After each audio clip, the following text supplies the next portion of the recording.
Bem, meus amigos, está chegando a nossa hora. Nesse horário, nós sempre começamos estudando o livro Nosso Lar, psicografia de Francisco Cândido Xavier, pelo espírito de André Luiz. E hoje nós iniciaremos o estudo do capítulo 10, que trata, chamado No Bosque das Águas. Então, nós vamos iniciar a leitura do capítulo 10. Bom? Então, vamos lá.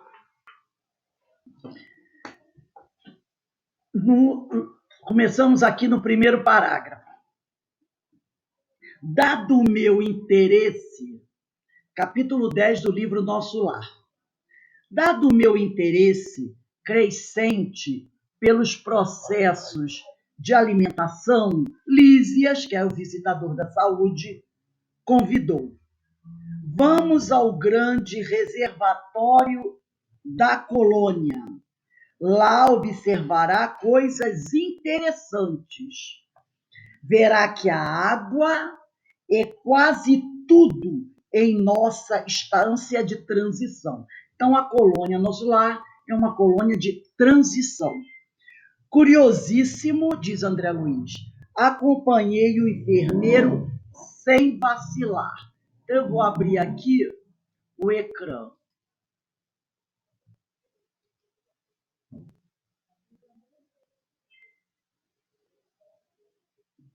Opa, eu tenho que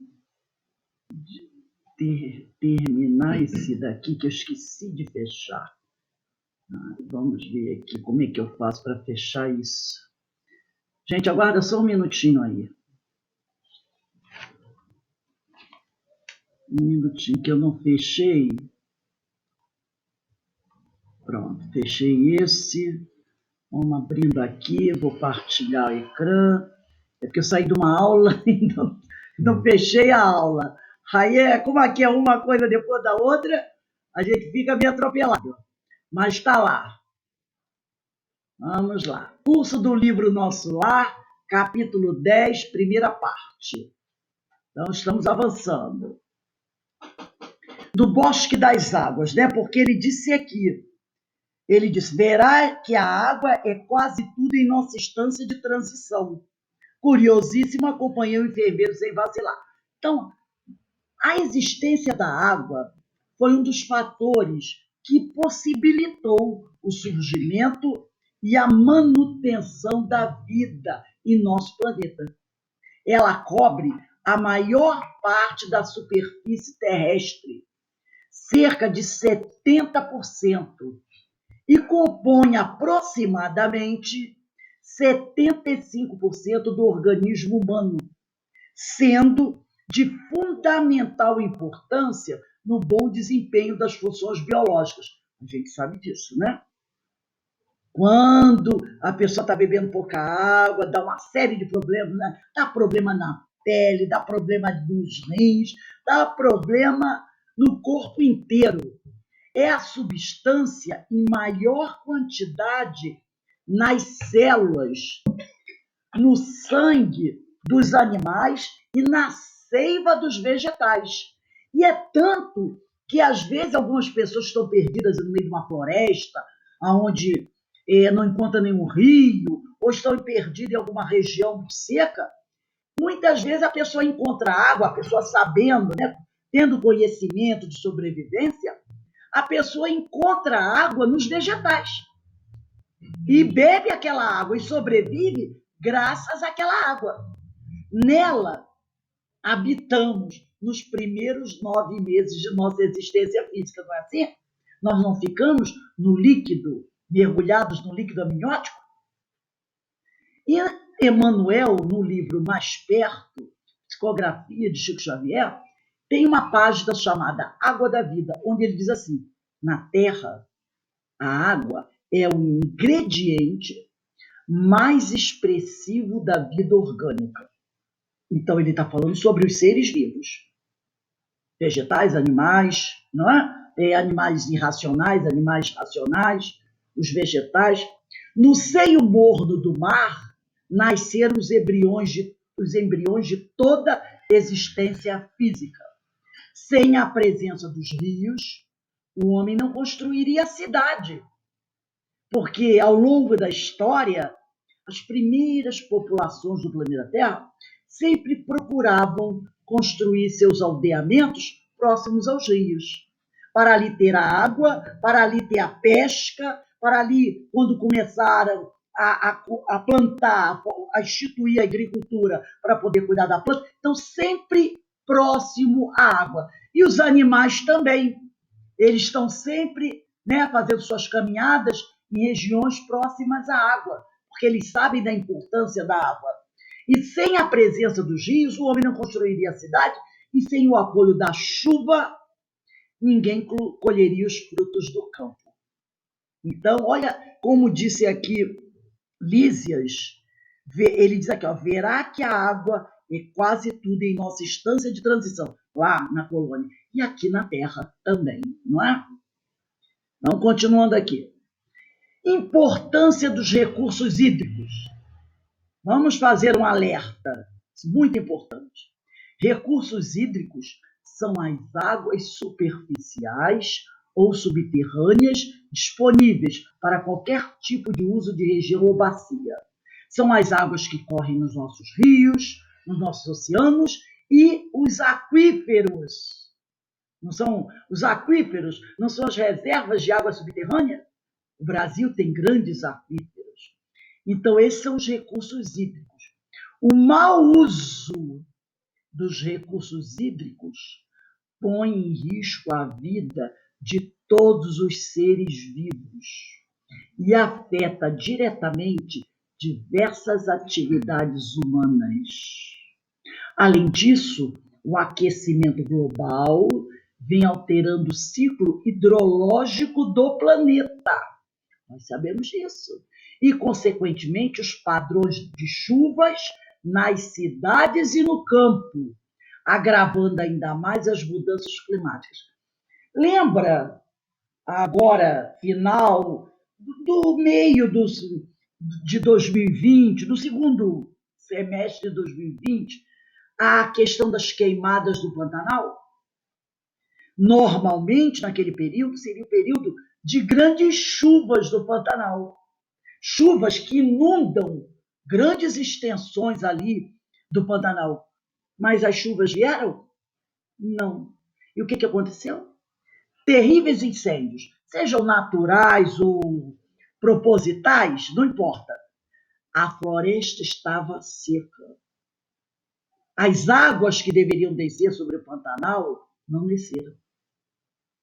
E isso vem acontecendo não só aqui no Pantanal, em todo o planeta. A questão da poluição, da destruição, do mau uso dos recursos hídricos tem sido muito evidente. Olha aí esse acordo da questão do clima, que os Estados Unidos tinha saído e agora voltou. Por que isso? Porque isso está afetando o mundo todo. E nós temos as águas subterrâneas, os grandes aquíferos, mas, se não tomarmos cuidado, podemos poluí-los também. Essas minerações clandestinas, o uso indiscriminado do mercúrio, não é? Na terra, nos rios, estão destruindo os recursos hídricos, pondo em risco toda a vida orgânica do planeta. E, em consequência disso, nós estamos tendo o quê? Aquecimento global. Gente, Petrópolis era uma cidade que muito dificilmente tinha uma temperatura que alcançava 33, 34 graus. Hoje é coisa comum. É coisa comum. Então, nós estamos derretimento das geleiras. Outro dia eu estava vendo uma matéria num país da Europa, que eu esqueci o nome agora, onde parte das geleiras estavam derretendo do norte da Europa. E pondo, olha só, pondo à vista do homem fósseis de mamutes, fósseis humanos que estavam há milhares de anos escondidos debaixo do gelo. Encontraram um barco viking de mais de quase 2.000 anos aí. E outros encontraram um mamute, um filhote de mamute, que estava há milhares de anos escondido debaixo de uma geleira. E era para ficar lá. É Sibéria. Sibéria. E tem outro também. Tem outro país também aqui no norte da Europa, é que me fugiu o nome. Era um país até onde os vikings viviam. Tenta lembrar aí.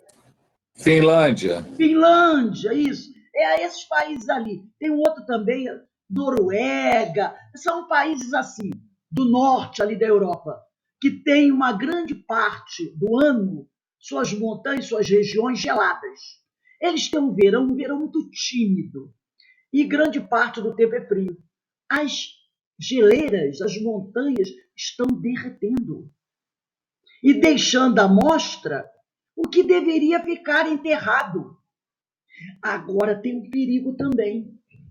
Os cientistas estão encontrando nessas geleiras que derreteram vírus, bactérias daquela época, de milhares de anos. Teve um grupo russo que encontrou uma bactéria que estava lá, enterrada há milhões de anos. E ela apareceu. Eles conseguiram levá-la para o laboratório. E sabe o que eles descobriram? Que eles conseguiram ativá-la por alguns momentos. Vocês já imaginaram uma bactéria, um vírus desse, que de milhões de anos atrás, se ele se espalha pelo mundo hoje, o que ele vai fazer? E esses vírus, essas bactérias, muitos deles estão enterrados sob essas geleiras. O gelo congelou esses vírus. Porque há regiões, por exemplo, o deserto do Saara, já se sabe que há milhões de anos atrás ele foi uma floresta tropical. Como também a Sibéria, também foram florestas tropicais, que devido à mudança do eixo da Terra, há milhões de anos atrás, a temperatura do globo terrestre se alterou. Não precisa muito. O tsunami que houve há uns 10 anos atrás, lá na Ásia, alterou o eixo da Terra, em milímetros, alterou. Aquele último tsunami que teve no Japão, uns 5, 6 anos atrás, também mudou um pouquinho o eixo da Terra.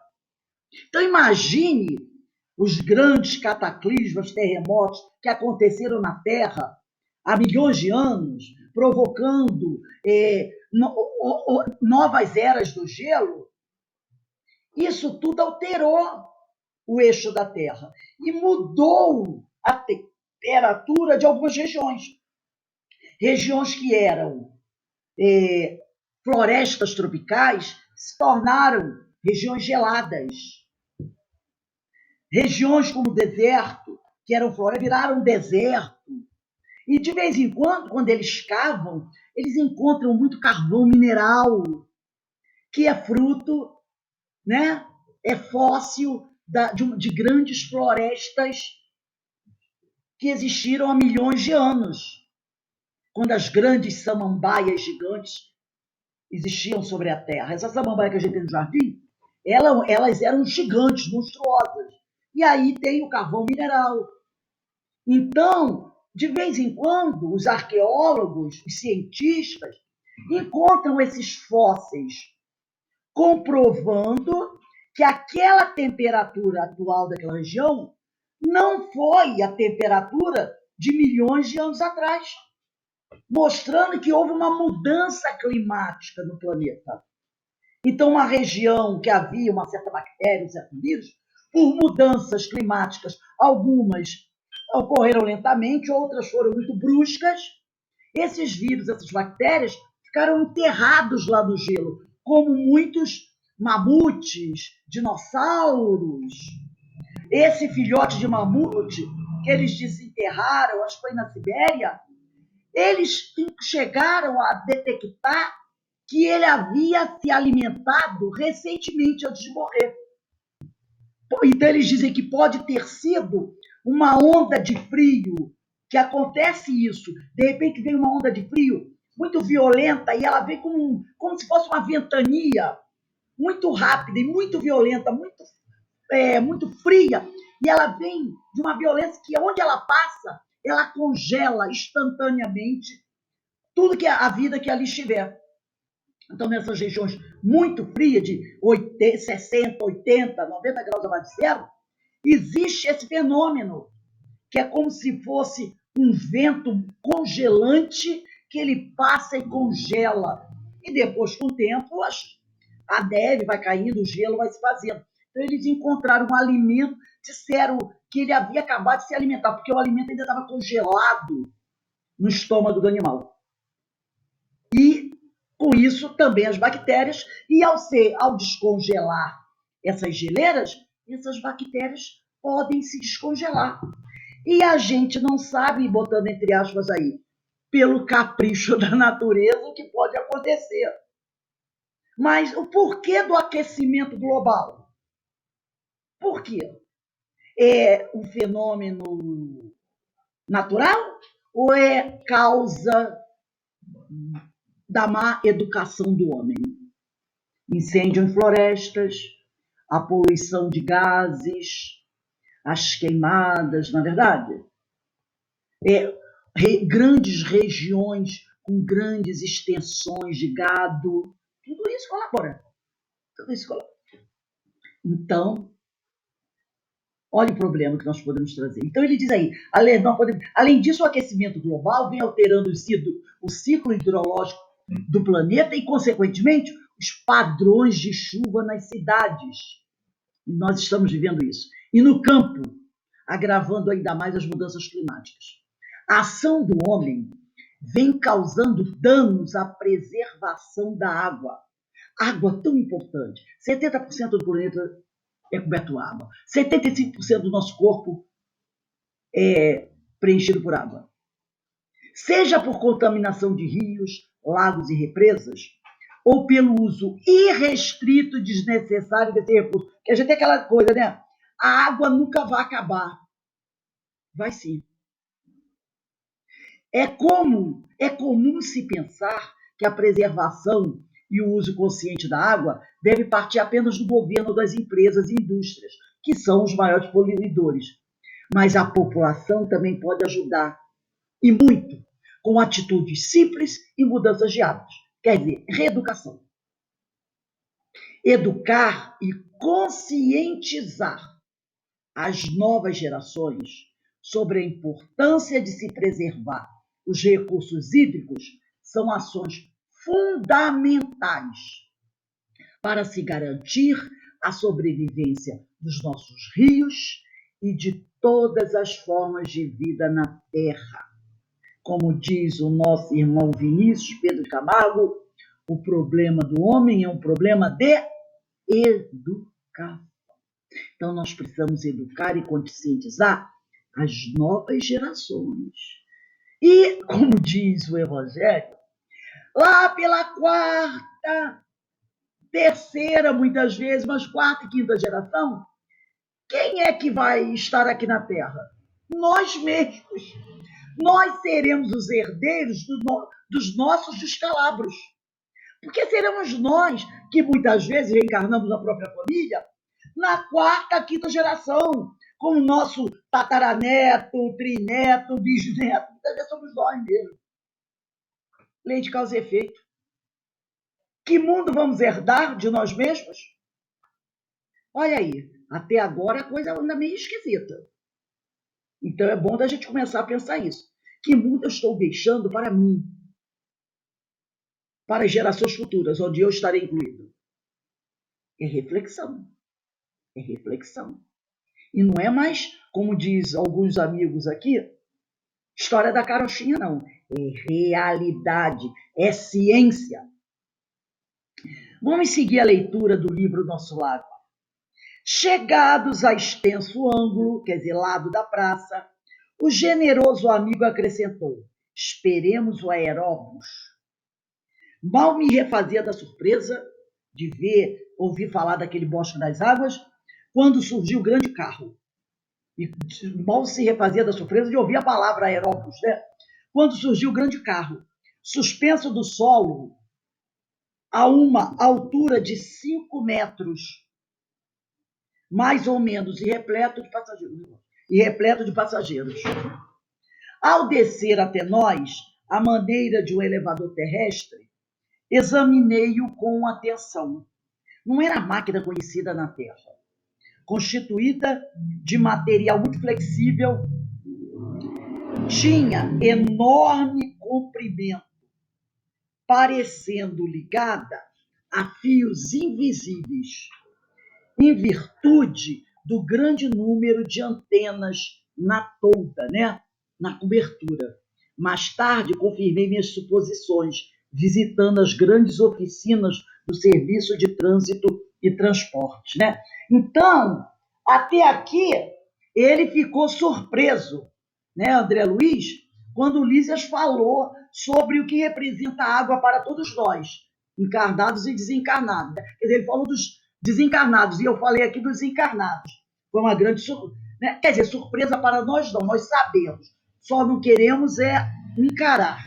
Agora a gente pode perguntar, por que essa necessidade de um transporte coletivo na vida espiritual? Por que eles não estão na vida espiritual? Por que eles não estão levitando? Não é? Transporte coletivo, né? Devemos lembrar, né? Não vamos nunca esquecer isso, que nosso lar é uma colônia espiritual de transição, onde as referências materiais estão bem presentes. Lembrando que muitos espíritos chegam ali diretamente da Terra. Lembra aqueles primeiros ministérios, aqueles ministérios que são os que primeiro recebem aqueles que chegaram? São aqueles ministérios, né, que estão,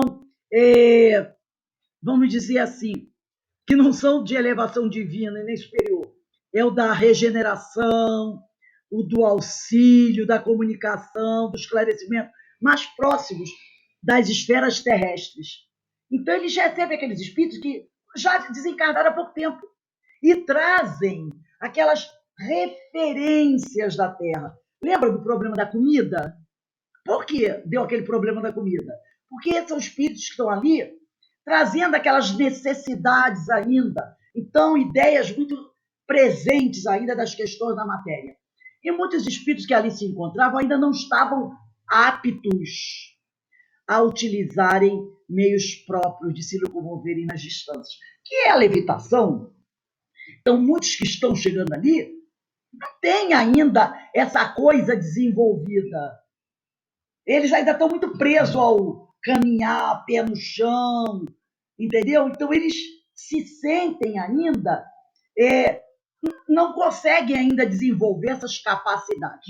No Livro dos Espíritos, na questão 89, Kardec faz a seguinte pergunta aos espíritos. Ele diz assim, ele pergunta o seguinte: os espíritos gastam algum tempo para percorrer o espaço? Olha a pergunta de Kardec. Os espíritos gastam algum tempo para percorrer o espaço? E os espíritos respondem, sim, mas fazem-no com a rapidez do pensamento. Pergunta 90. O espírito que se transporta de um lugar a outro tem consciência da distância que percorre e dos espaços que atravessa? Ou é subitamente transportado ao lugar onde quer ir? Dá-se uma e outra coisa. O espírito pode perfeitamente, se o quiser, mas para querer ele precisa conhecer, não é verdade? Saber que tem essa possibilidade. Se ele não souber, como é que ele vai querer? Como? Eu quero levitar agora. Mas para eu dizer que eu quero levitar, eu tenho que saber que posso.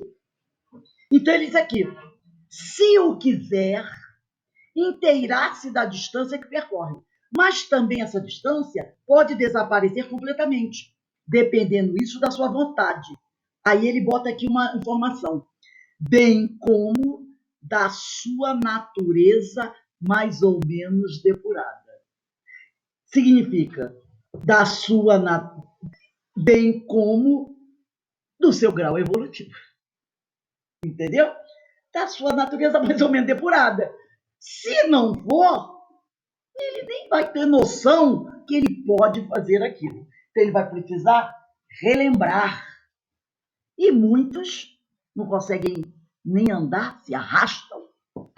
Muitos estão com deformações perispirituais, acham até que são animais. Nós não já estudamos isso? Então, como é que um espírito desse vai levitar? Claro que não. Vamos prosseguir aqui na nossa leitura.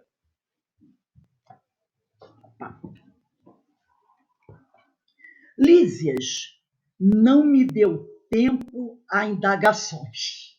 Lísias sabia que se deixasse por de André Luiz, ele ia ficar perguntando, né? Aboletados, quer dizer, acomodados convenientemente no recinto confortável, seguimos silenciosos. Experimentava a timidez natural do homem desambientado entre desconhecidos. Olha a questão que ele... Olha como ele usa a palavra aqui. Aboletados convenientemente no recinto confortável. Seguimos silenciosamente. Experimentava a timidez natural do homem. E às vezes tem pessoas que têm uma ideia de que é espírito, não é homem. E ele diz aqui, timidez natural do homem desambientado entre desconhecidos. Não é assim como a gente fica quando a gente vai a algum lugar e a gente não conhece ninguém e a gente fica assim meio desambientado? É assim que ele se colocava. E ele coloca ali como homem, porque os espíritos são homens. É uma humanidade. A velocidade era tanta, diz ele aqui, a velocidade era tanta que não permitia fixar os detalhes das construções escalonadas, quer dizer, organizadas no extenso percurso. A distância não era pequena, porque só depois de 40 minutos, incluindo ligeiras paradas de 3 em 3 quilômetros, me convidou Lísias a descer, sorridente e calmo. Parece até um trem-bala, né? Deslumbrou-me o panorama de belezas sublimes. Eu falei trem-bala aqui. André Luiz não tinha esse referencial. Hoje nós temos. Se a gente vê um aeróbio, vai dizer assim, olha trem-bala ali. Um trem-bala sofisticado. Um VLT sofisticado. Mas ele não tinha esse referencial, né? Diz aqui, deslumbrou-me o panorama de belezas sublimes. O bosque em floração maravilhosa embalsamava, quer dizer, aromatizava o vento fresco de inebriante, deliciosos perfume. Tudo em prodígio, quer dizer, em fenômeno de cores e luzes cariciosas. Entre margens bordadas de grama viçosa, verdejante, né? Toda esmaltada, quer dizer, pintada de azulinhas flores, deslizava um rio de grandes proporções. A corrente rolava tranquila, mas tão cristalina que parecia tonalizada em matiz celeste, quer dizer, em gradação celeste, em vista dos reflexos do firmamento. Estradas largas cortavam a verdura da paisagem. Era aquela paisagem bem verde, né? Bem verde. Então aí a gente vai pensar. Vamos primeiro tentar relembrar o que ele falou sobre o aeróbus, né? Então ele disse assim sobre esse transporte, André Luiz. Ele é um meio de transporte coletivo muito rápido, porém de locomoção suave e confortável, constituído de material flexível e ligado a fios invisíveis. Se move suspenso do solo a uma altura de 5 metros, representando o meio de locomoção mais usado na colônia nosso lado naquela época. Então seria o trem-bala mais sofisticado, ele fica a 5 metros do solo, né? E a descrição do cenário. Repara que o André Luiz ele é muito é minucioso na descrição do cenário. Ele é até poético, né? Então, qual seria essa finalidade desse cenário maravilhoso para aqueles espíritos que chegam da Terra, cheios de dificuldade? Harmonização do ambiente, por onde corre o rio cujas águas seriam captadas para o abastecimento da colônia.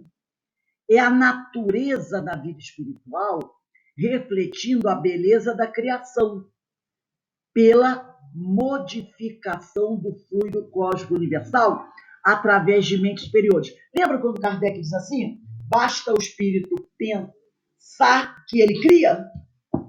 Lembra que nós estudamos isso? Lá no Livro dos Médiuns? Basta o espírito pensar. Livro dos Médiuns não, foi a Gênese, capítulo 14, dos fluidos. Ele diz assim, basta o espírito pensar que ele cria. Só que aqui é uma modificação do fluido cósmico universal através das mentes superiores, dos grandes devas da espiritualidade, voltadas ao bem-estar comum de espíritos em processo de fortalecimento e aprendizado para as novas lutas reencarnatórias. Então, o governador de nosso lar, ele está sempre em contato com os espíritos das altas esferas.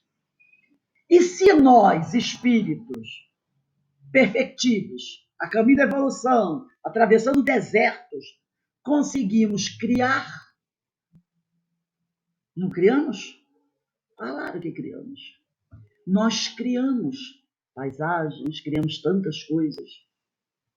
Se nós criamos, imaginem as grandes mentes superiores, o que elas não podem criar.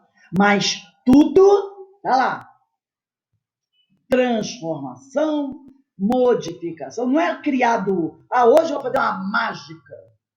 Não é isso. É uma transformação, uma modificação do fluido cósmico universal. Tá? Com um objetivo, voltado ao bem-estar comum, daqueles espíritos que estão ali amargando duras experiências para que eles possam se harmonizar. É a harmonização do ambiente, né? Num processo de fortalecimento e aprendizado para novas etapas no seu processo evolutivo. Lembrando-nos aqui da trajetória dos hebreus, né? A cada nova etapa, novos desafios. E os espíritos superiores colaboram conosco nessa caminhada. Vamos seguir aqui no nosso livro. Plantadas a espaços regulares, árvores frondosas ofereciam sombra amiga, a maneira de pouso, quer dizer, abrigos deliciosos, na claridade do sol confortador. Bancos de caprichosos formatos convidavam ao descanso. Notando o meu deslumbramento, Lísias explicou. Estamos no bosque das águas. Temos aqui uma das mais belas regiões de nosso lar. Trata-se de um dos locais prediletos para as excursões dos amantes que aqui vêm tecer as mais lindas promessas de amor e fidelidade para as experiências da Terra. A observação motivava considerações muito interessantes. Mas Lísias não me deu aso, não me deu chance a perguntas nesse particular. Então, Lísias disse assim, não, nem vou deixar o André Luiz abrir a boca, porque senão ele não para, né? Então, vamos parar aqui para pensar. O que significa essa frase de André Luiz quando ele diz amantes que aqui vem tecer nesse bosque das águas? Amantes, a gente pensa que casais, né? Pessoas que se amam. Que aqui vem tecer as mais lindas promessas de amor e fidelidade para as experiências da Terra. O que ele quis dizer com isso? Ele está falando de afinidades espirituais. As afinidades espirituais permitem aos seres planejar suas experiências reencarnatórias em comum, traçando objetivos de cumplicidade mútua para os futuros cenários terrenos. Ele diz aqui, permite aos seres planejar suas experiências reencarnatórias em comum, traçando objetivos de cumplicidade mútua para os futuros cenários terrestres. Então, às vezes, espíritos que reencarnarão numa mesma família, pai e filho, mãe e filho, não é? Irmãos, amigos, companheiros de casa espírita de trabalho. Não tem pessoas que às vezes não fazem parte do nosso grupo familiar, com quem nos afinizamos e ao lado delas caminhamos anos desenvolvendo um trabalho e percebemos que somos quase como almas, entre aspas, gêmeas. Temos os mesmos desejos, as mesmas aspirações. Muitas vezes são espíritos que já vêm de outras reencarnações e caminhadas juntos, que estão sempre chegando ao plano espiritual, planejando novas etapas reencarnatórias e comuns. Não quer dizer que toda reencarnação eles estejam juntos. Às vezes, numa reencarnação estão juntas, de repente na outra não, fica no plano espiritual, outro vem, mas logo, algum tempo depois, terminada aquela reencarnação, retomam lá a amizade, ficam um tempo juntos lá, de repente vem o outro que ficou, o outro fica, depois retomam juntos, depois reencarnam juntos, mas sempre estão ali, afins umas das outras, traçando objetivos de cumplicidade mútua para os futuros cenários terrestres. O que seria essa afinidade? A afinidade consiste na semelhança, identidade ou conformidade de gostos, interesses, sentimentos, propósitos, pontos de vista. Isso é afinidade, nessa semelhança, tá? Identidade, gostos, interesses, sentimentos, propósitos, pontos de vista. Por sua vez, a sintonia se estabelece em virtude da atração e da simpatia que passa a vigorar entre as partes que mantém afinidade. Então, se nós temos afinidade com um companheiro, né, gostamos das mesmas coisas, temos os mesmos interesses, sentimentos, pontos de vista, acabamos estabelecendo com ele uma sintonia. Agora, lembrando, isso é para o bem e para o mal. Para o mal também se estabelece. Você tem uma afinidade, o indivíduo tem uma afinidade com o outro, gosta das mesmas coisas do outro, que o outro gosta, aí se estabelece aí uma sintonia. Se não tiver afinidade, não tem sintonia, gente. Entenderam? Se não tiver afinidade, se não tiver semelhança de gostos e interesses, como vai se estabelecer a sintonia? E pelos mecanismos da lei de afinidade, a sintonia constitui lei inderrogável. Claro, tem afinidade, vai ter que ter sintonia. No livro Dicionário da Alma de Chico Xavier, são mensagens de espíritos diversos, diz assim: afinidade é uma faixa de união em que nos integramos uns com os outros. É o famoso conjunto intersecção. No livro dos Domínios da Mediunidade, André Luiz, no capítulo 26, diz assim: em tudo vemos integração, afinidade e sintonia. E de uma coisa não tenhamos dúvida: através do pensamento, comungamos uns com os outros em plena vida universal. Tá? Ele diz aí, não tenhamos dúvida, através do pensamento, comungamos uns com os outros em plena vida universal. Lembramos que somos espíritos e estamos em comunhão com outros, com quem temos afinidade, e aí estabelecemos a sintonia. E aí vem aquela famosa pergunta, que já deu muito problema. Existem almas gêmeas? Nessa ideia de minha alma gêmea, sem ela não posso viver? Vamos aqui, eu gostaria que vocês acompanhassem Peguem aí o livro dos Espíritos. Eu vou dar um tempinho para todo mundo. Questão 291 de O Livro dos Espíritos.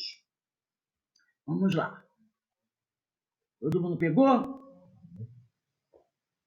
Então, pergunta 291, parte 2ª, capítulo 6 da Vida Espírita. Kardec, o título desse trecho é Relações de simpatia e de antipatia entre os espíritos, metades eternas, tal das almas gêmeas. Questão 291, Kardec pergunta o seguinte: além da simpatia geral, oriunda da semelhança que entre eles exista, votam-se os espíritos recíprocas afeições particulares?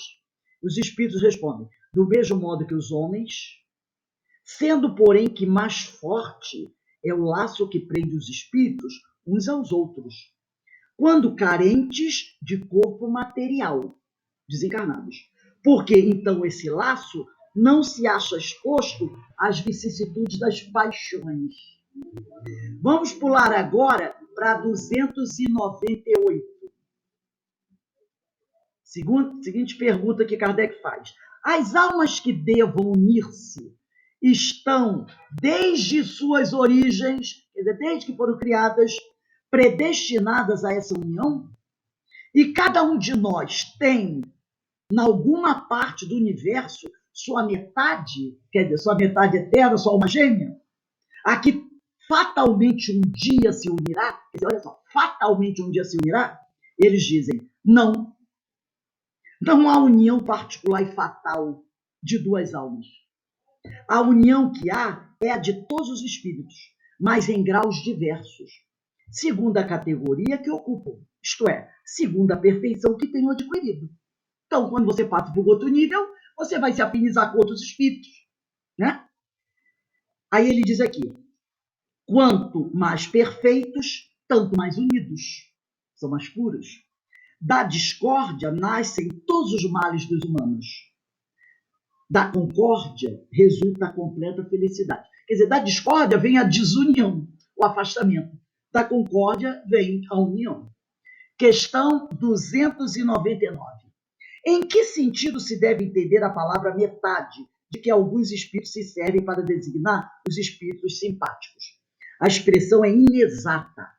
Se o espírito fosse a metade do outro, separados os dois estariam ambos incompletos.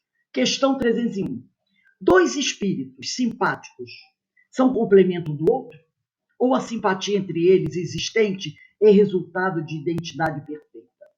A simpatia que atrai um espírito para outro resulta da perfeita concordância de seus pendores e instintos. O que é isso? Afinidade. Se um tivesse que completar o outro, perderia sua individualidade. Então, a simpatia que atrai o espírito para o outro resulta da afinidade, da perfeita concordância de seus pendores. Lembra? Semelhança de gostos, de interesses, de objetivos. Então, se um completar o outro, ele perde a sua individualidade. Questão 302.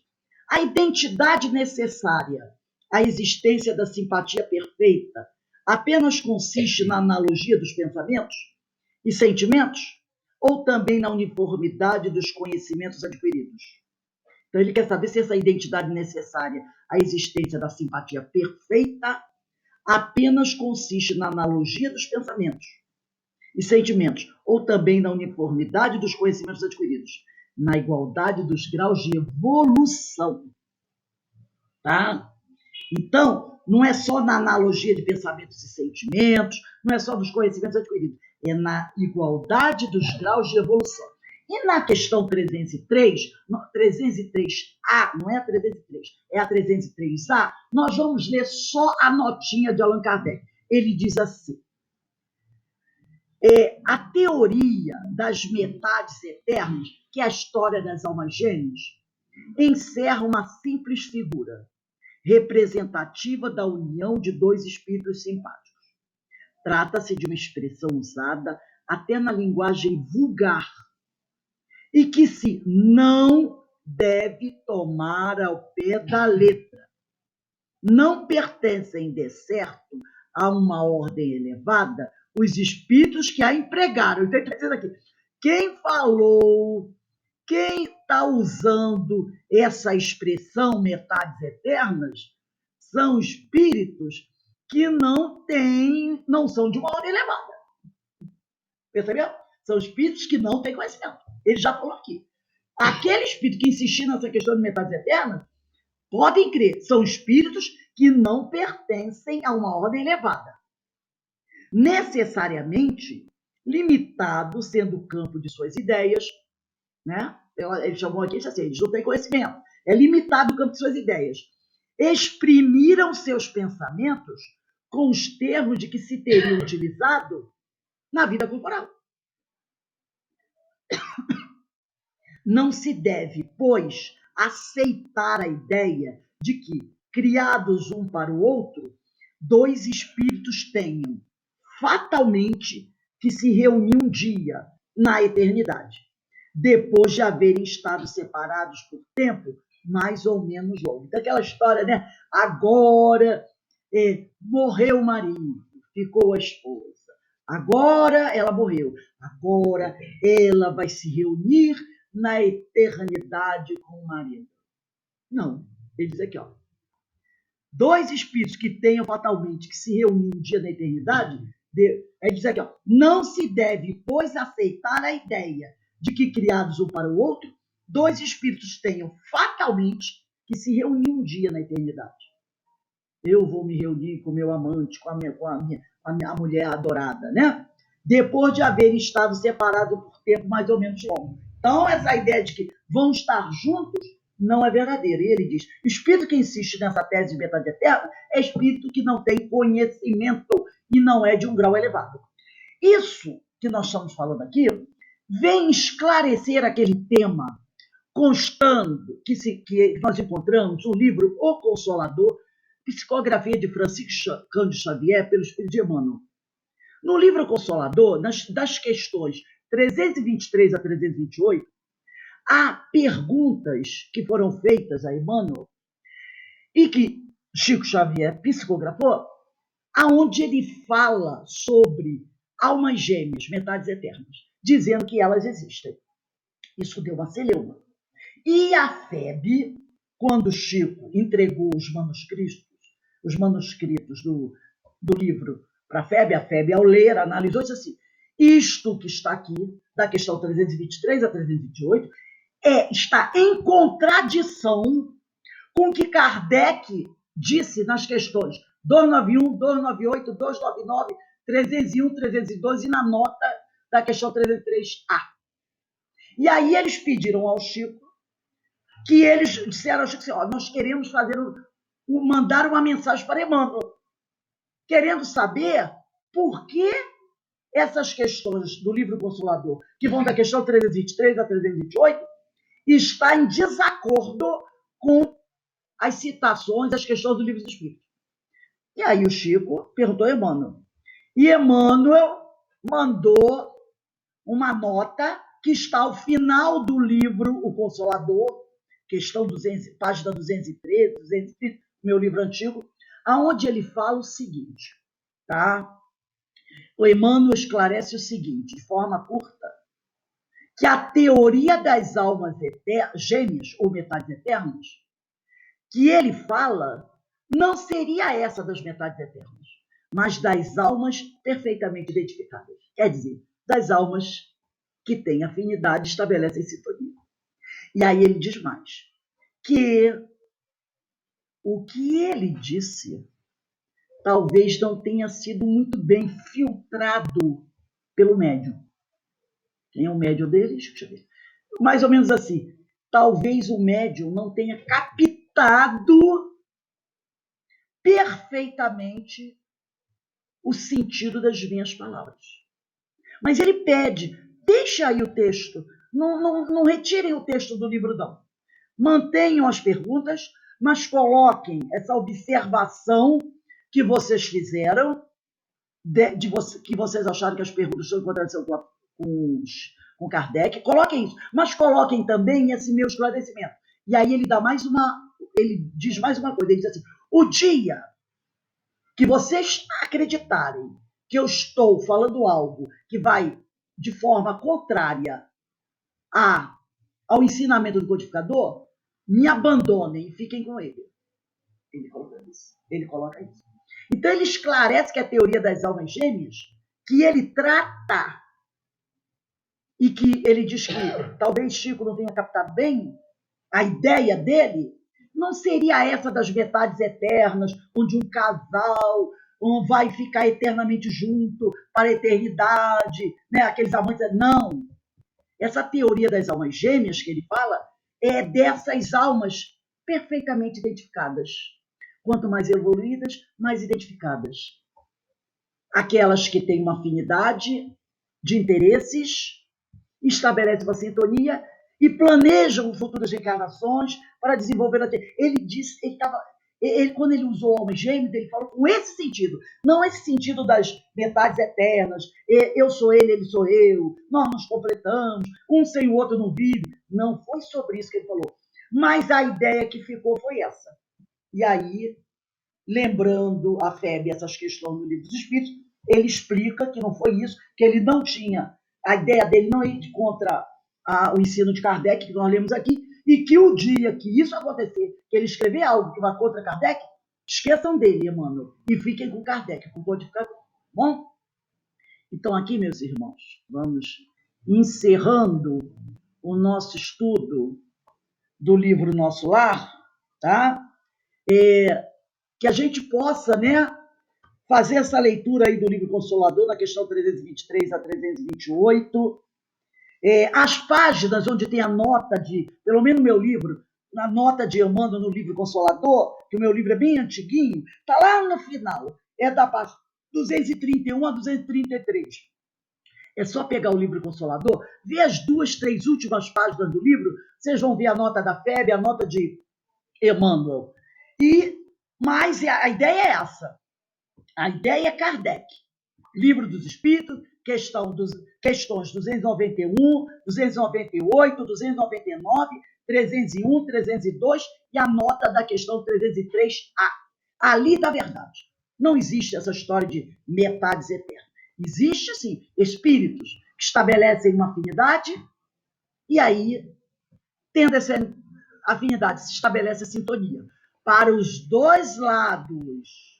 O lado do bem e o lado do mal. É lógico que o lado do mal, ele é, vamos dizer assim, transitório, né? Essa sintonia. Porque vai ter uma hora que o espírito vai se conscientizar que essa sintonia, que essa ligação é equivocada. E aí isso vai se desfazer. E aí ele vai mudar de sintonia. Vai estabelecer afinidade com outros. Agora, pelo lado do bem, é maravilhoso. Porque segue vida fora. Não é?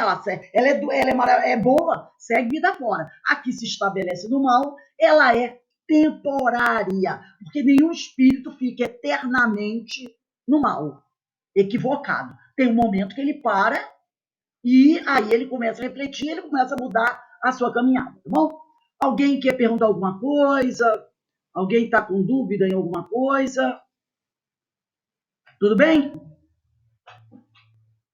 Deu para esclarecer bem essa questão das almas gêmeas, o que é afinidade, o que é sintonia? Nós mesmo aqui, no nosso grupo, nós já sabemos que temos afinidade, estabelecemos sintonia com uma série de pessoas, porque temos já as mesmas aspirações, os mesmos objetivos, não é verdade? Então, é assim que essa sintonia vai se estabelecendo. Com certeza, esses espíritos, nós, quando desencarnarmos, dificilmente iremos cada um para um lado. Nós nos procuraremos, continuaremos as nossas atividades, o nosso trabalho. Já fazemos até isso em desdobramento do sono. Quando muita gente desdobrando pelo sono, nos encontramos para conversar, para estudar, para trabalhar. E o desdobramento do sono é um tipo de morte? É. Só que a gente volta para o corpo. Mas vai ter um dia que não vamos voltar. E a gente vai se reencontrar, vai fazer novos planos. E assim segue. Como diz o outro, assim caminha a humanidade. Bom, então, meus amigos, eu espero que a gente tenha conseguido consolidar um pouco mais algumas ideias, algum aprendizado, né? e com certeza os estudos das outras aulas vão colaborando. Muito desse estudo de hoje nosso lá teve lá a ver com os hebreus nas etapas evolutivas que vamos vivenciando. E a gente vai vendo que vai tendo uma complementação. Então, vamos encerrando aqui o nosso estudo de hoje, dessa sexta-feira, pedindo a Deus que nos abençoe e nos fortaleça. E eu vou pedir ao nosso amigo Alberto para fazer a nossa prece de encerramento.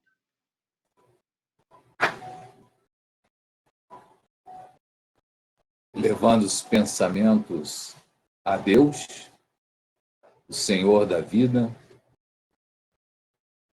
agradecidos ao Pai por esta oportunidade de estudo, que nos permite ampliarmos o nosso discernimento, a nossa compreensão.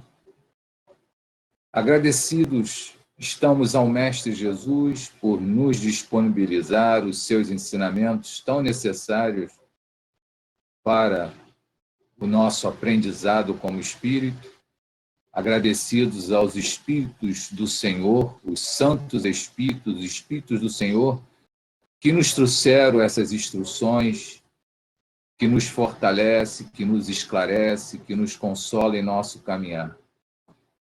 Só temos que agradecer a toda essa espiritualidade amiga que nos trouxeram essas informações tão necessárias para o nosso progresso como espírito, para o nosso crescimento como espírito. Portanto, agradecemos por tudo, por este momento, por esses esclarecimentos. E que nos voltemos ao Pai, que estejamos com o Senhor, hoje, agora e sempre.